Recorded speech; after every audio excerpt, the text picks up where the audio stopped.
This happened about 5 years ago. I was 11 years old and it was pretty early in the morning.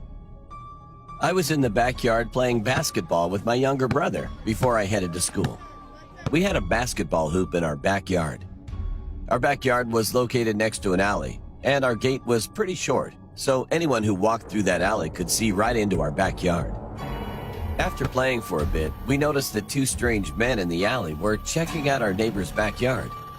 I didn't feel safe around them, so I led my brother back into the house. We were going to ignore them, but after eyeing them a little longer, my suspicion about them turned out to be right. Watching them from the window, I saw one of them hop right over our tiny gate and was now in our backyard. Then we rushed to go tell our mom. My mom went straight outside to see two strangers standing in our backyard. She yelled at them angrily and told them to go away. She called 911. But they ignored her and didn't leave. One of the men just stared at us. All of a sudden, he went into the shed we had in the backyard and pulled out a lawnmower that was inside. At first, we were all confused and we thought they might be trying to steal it. Then my sister started to record the incident, thinking it might scare them, make them run away. But it didn't work. My mom called 911, and the men weren't saying anything to us. But one of them seemed to have changed his mind and was trying to convince the other man that they should just leave. Then the man who pulled the lawnmower out of the shed turned the lawnmower on. And we were totally confused at that moment. A random stranger just comes into our backyard and completely ignores everything we say to him. Why would he go into our shed, pull out a lawnmower, and turn it on? I mean, it doesn't make any sense. However, his next move made even less sense and was even more insane. He flipped the lawnmower upside down and just stood there looking at it.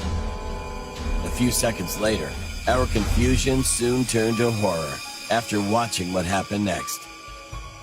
He dived headfirst into the spinning blade of the lawnmower, which cut his neck wide open and ended his life.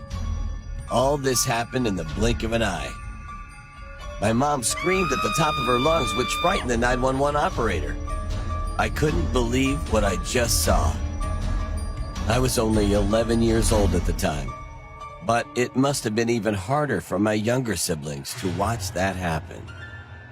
A few minutes later, the ambulance and the cops arrived at the backyard. The police came by to ask a few questions, but the video my sister took had the whole incident on video. So the cops knew the story was legit. I couldn't help but feel bad for the other man that was with him. When the incident happened, he screamed too, started crying and begged us to call for help. But it was already too late. I didn't go to school that day because I was in shock. After that, I couldn't sleep at all. I had nightmares for a while. I wished we'd never saw that and wondered what happened to that man to make him want to end his life. I also couldn't stop thinking about our lawnmower. It was old and worn out. You needed to pull the cord multiple times, and with some luck, it might turn on. But he pulled that thing once and it started right up. Everything was odd that day.